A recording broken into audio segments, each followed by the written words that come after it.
Hello everybody and welcome to Those Latinas, right here in studio with my beautiful Sarah Lucero. Well, thank you, Lorena. We are so excited to be with you here today because, all of us are in the working world in some way or another, either as an employee or maybe as a manager. So if you've been in that position, you're going to love the show today because we're going to introduce you to a lady who has been there and done that, and now she's sharing what she has learned in her latest book, and her name is Bella Cruz. Bella, we are so excited to have you here on Those Latinas. Thank you, Sarah. It's so exciting to be here with you and Lorena. Thank you so much for having me on Those Latinas today. I'm really excited about being here today. Well, you know what, Bella? You have been an amazing, beautiful business entrepreneur, writer, publisher. You name it, Sarah, she is it. Her book is an amazing book. This is not her first book. How many books have you done? Actually, I've done 4. My books are in English and Spanish, so this book will be in Spanish as well. Wow. See, that's the beauty about Bella. Bella is Latina. Where are you from, Bella? I'm from San Antonio, but I was born in Mexico. Mexicana. Yeah, Mexicana. Wow, so beautiful, Bella. Okay, Bella, so I want you to tell everybody why did you title Please Fire Me, your book with this title. Actually, this is a very, what inspired me to write this book are actually 2 scenarios. The first one, I was in an HR office with some executives, and all of a sudden you hear an employee outside the door and she's yelling, please fire me. I can't stand my boss. It's torture coming to work every day. But then I'm walking down the hall in another corporation and an employee is sitting there saying he'd take a bullet for her boss. Now, they're just expressions, taking a bullet for somebody is just an expression, but both are very powerful expressions, aren't they? And it describes the 2 leadership styles. Either you're a boss where people like coming to work with you every single day, or you're someone that the employees don't get along with and you have a revolving door. So that's where the title came up from. Please fire me. I can't stand my boss. That is an actual real life story that I witnessed. You go around the world and you talk to people, corporations, about how they treat employees and creating a better working environment. And that's where you've gotten your experience and learned about, what it takes to be a good leader. Actually, yes, that's part of my platform. I started off in the corporate world. 25 years in the corporate world.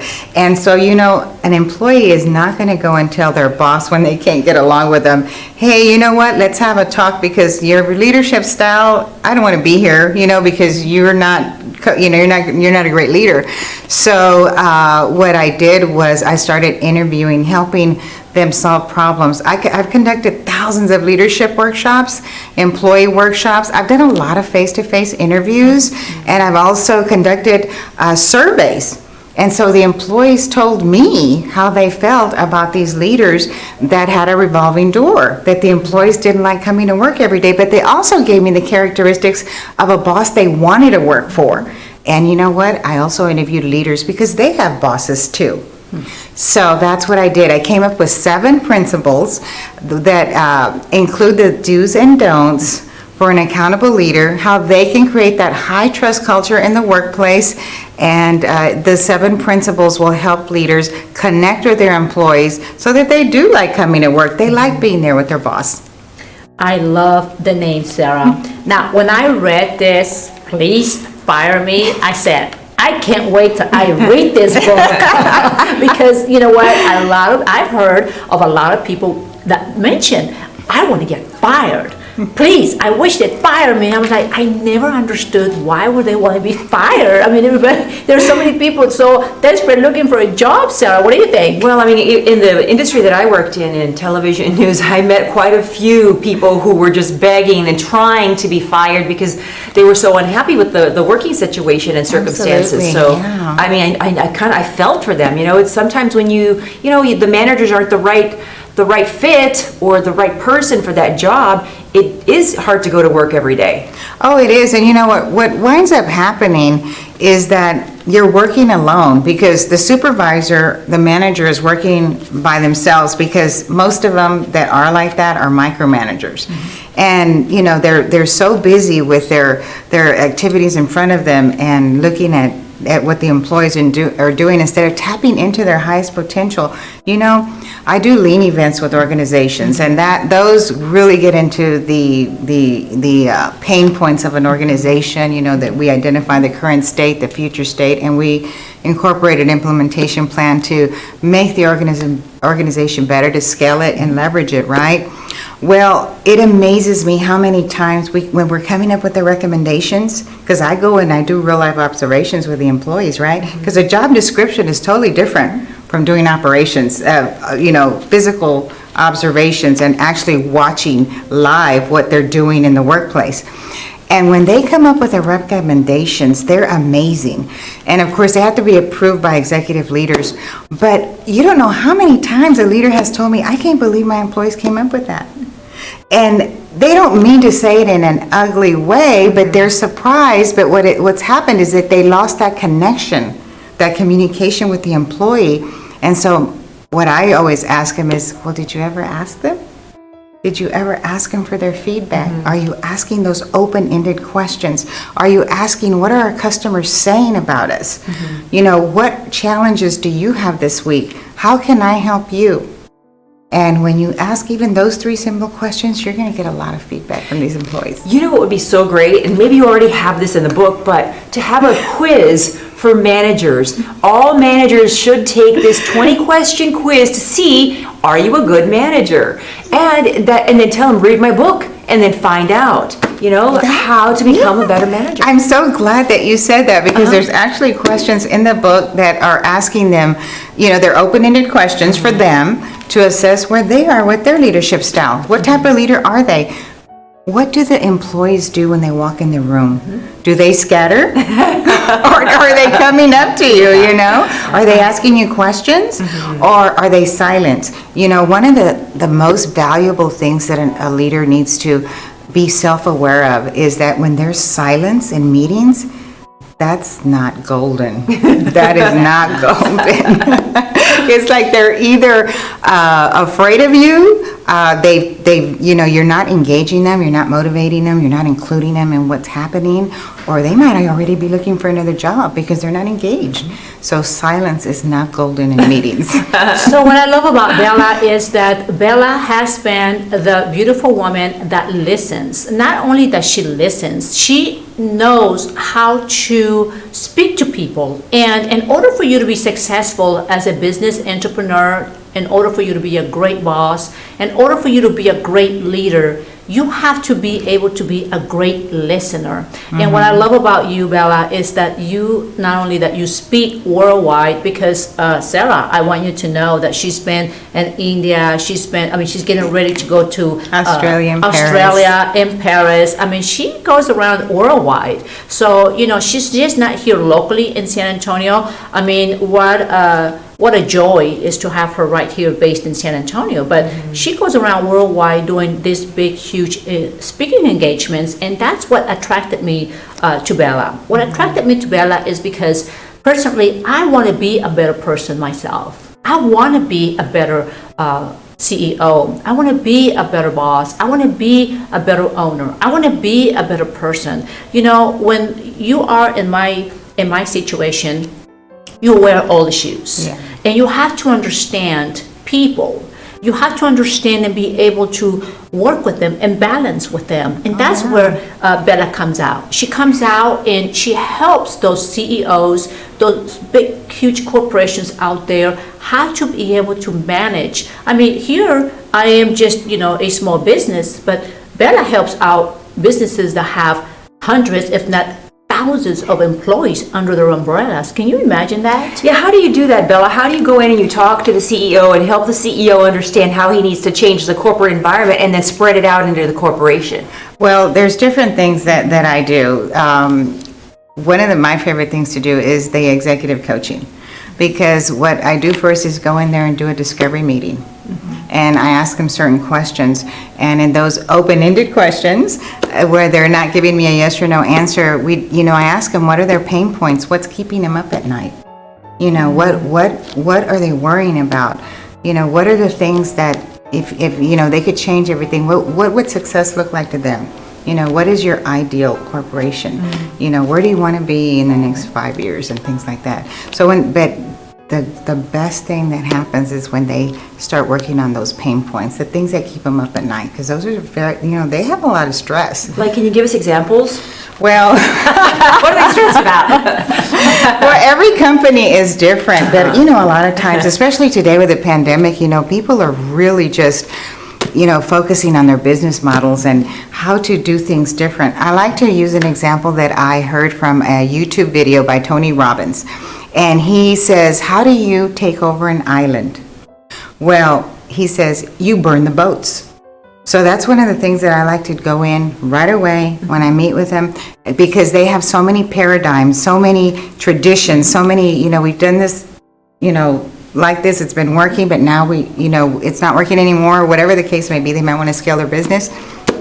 But when you get them to that mindset where they're thinking, okay, we have to burn the boats. That means everything that you were doing, all your strategies, imagine being on an island, all the strategies that you had to take over this island, they burn your boats, and now all of a sudden, instantly, in a moment like the pandemic, you have to come up with totally new strategies because you don't have those boats anymore. Now you got to go in there and create new, a new mission. You just got to immediately and very quickly come up with new strategies to survive. So I like to get them into that mindset right away is, let's burn the boats, and let's look forward. I like that. And you know what? I understand that because, when I had, when I started the first franchise right here in San Antonio, Las Palapas, I had 67 employees. So I could relate to that. I had to be able to walk in there with a brand new puppy, and okay, so how do you stay alive? You gotta have the mind of survivor. You gotta survive. You gotta move forward. That's right. And you have to understand the communication within your employees. You have to understand who you're hiring. You have to know their boundaries, their goals. It's a whole process. Absolutely. So I relate to everything. That's why when Sarah, when I met Bella, we bonded so well because we have so many things in common, and this is a beautiful, beautiful writer that I highly recommend, because if you are that person out there that is struggling with your business, that needs advice, that needs help with your business taking a new drive for 2021, Bella is the person to hire. Bella is the person to listen to, because she's going around worldwide, and so she knows how to mentor, how to help you. What do you think, Sarah? Well, I think there's a lot of great self-help books out there, but this is really a book that hits the nail on the head when it hits some very specific issues for most of the population. We all have to work somehow and are in the work environment. Absolutely. And even as an employee, you can benefit from reading this book, because then you're going to know, okay, it's not me. There's something about my boss. Maybe I can help change the person. And for those people that want to be leaders, they want to groom and grow, it's a great book, because not only does it, if you don't have the title, it still helps you because you're still on a team. So the characteristics that are there for the accountable leader to build that high trust culture, they're excellent, and this book is geared toward the supervisor, but also a team member, because the principles are timeless.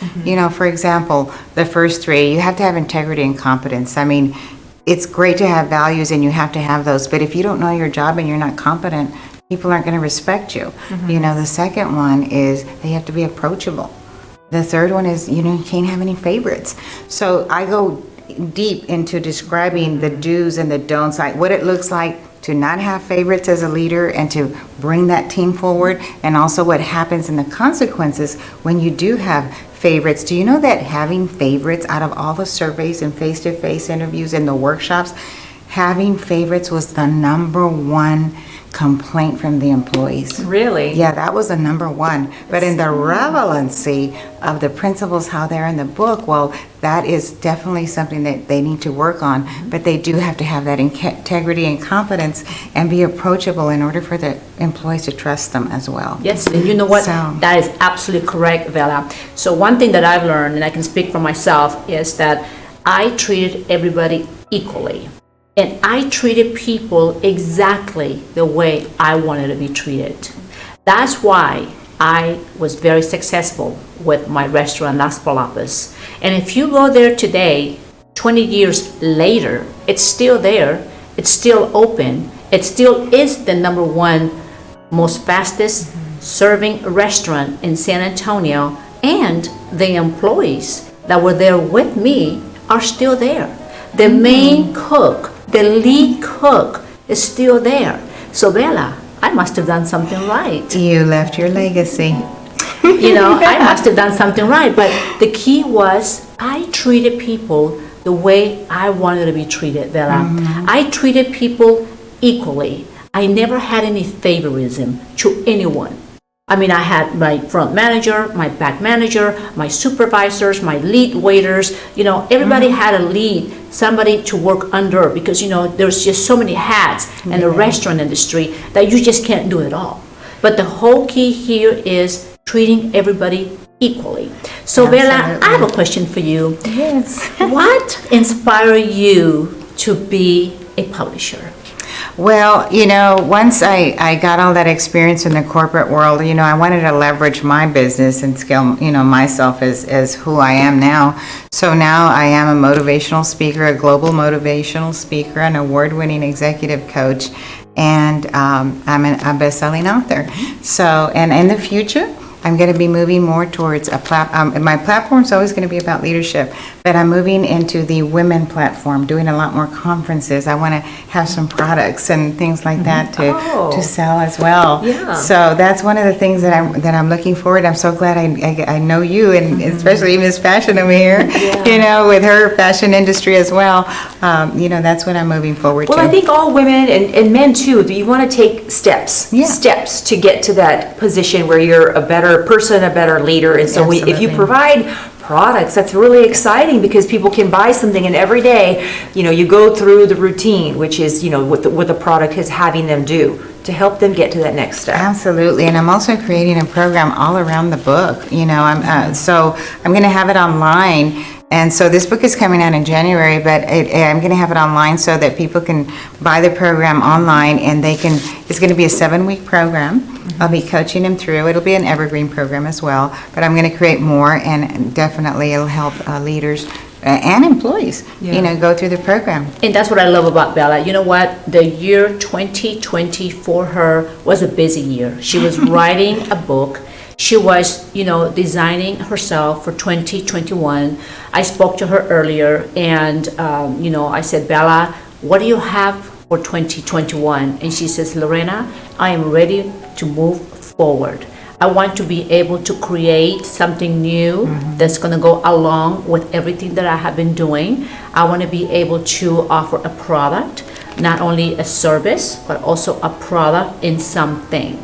Because, when you are promoting, yourself as a publisher, and, you want to be able to offer everything that comes with the package. And you know what? I totally agree with her, because I love being around people like, Vala Cruz, people that are inspiring, people that are uplifting, people that don't quit, people that know that tomorrow is a new day, Sarah. What do you think? Well, I cannot wait. Your book is going to be launching in January. It's going to be in January, and it's going to be, on Amazon and all the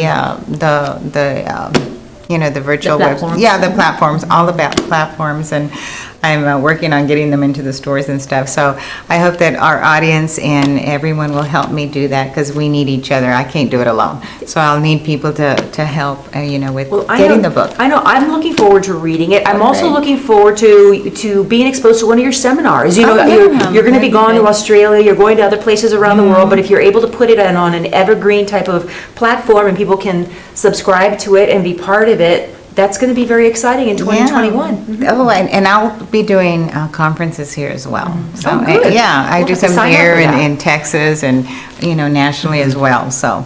So I know that we're going to be working together, Bella. Yes, So yes. we have a busy schedule with Bella and Bonita Productions right here, Sarah. So you're going to be seeing can't wait. a lot of her because she wants to actually do shows online and she wants to reach out because now she knows that's going to be the best way because she is getting so busy. She's being so booked and there's only one Bella.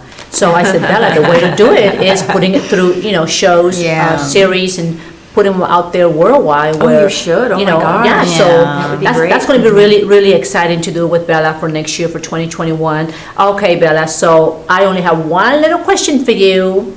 So what message do you have for all of our audience out there for the holidays? Well, one of the things that my mentor, Paul Martinelli, I have an absolutely amazing mentor. Everyone should have a mentor because it really takes you and launches you ahead. But he told me when I first started working with him, he said, there's 3 things that you really need to do to be successful. And this applies to everybody. The first one is that you need to be credible. So I encourage everyone out there, no matter whether you're a parent, you're a leader, whatever you are, you're still focusing and you're leading something, right? You're leading your family, your work, whatever. You need to be credible, and that has to do with your integrity and your confidence and everything else. The second one is likable. If people don't like you, it doesn't matter how great your talents are. You have to be likable. People have to like you. And then the third one is that you have to be trustworthy. People have to trust you in order to be successful. And that's for everybody. And always remember that every single person in this world, no matter who you are, I remember Oprah Winfrey saying this on her show one day. She worked with everyone, as you know. I mean, she worked with movie stars, with sports, figures, with Nobel Prize winners. And she said there was one thing that everybody had in common, and it didn't matter what their pay scale was. That everybody wants to know and be validated, to know that they matter. Exactly. So as a person, Exactly. if you can do that, then that's going to launch you ahead to leave a legacy with your circle of influence, of the people that you work with. And it's funny that you mentioned Oprah. So when I ran for Miss Mexico, when the NAFTA happened and back in 1996, and they asked me, who is one of the women that inspire you, and I named Oprah. And why? Because Oprah is that kind of woman. She is that kind of woman that valued everybody. Everybody is important to Oprah Winfrey. So I want everyone to know that right here at Bonita Studios with Sarah Lucero and myself, everyone is important to be right here in our chair with those Latinas being your voice, because we know that you are important and that you have a message just like Bella Cruz. Sarah?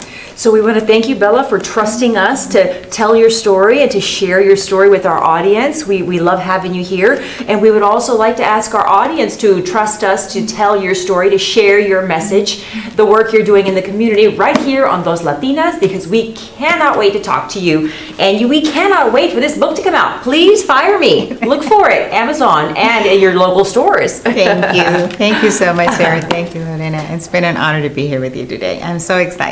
Thank you, Bella Cruz. I am very proud, and don't stop doing what you're doing because you're doing an amazing job. And for everyone out there, let us be your voice because we know you've got a story to tell. Thank you. Hasta la vista.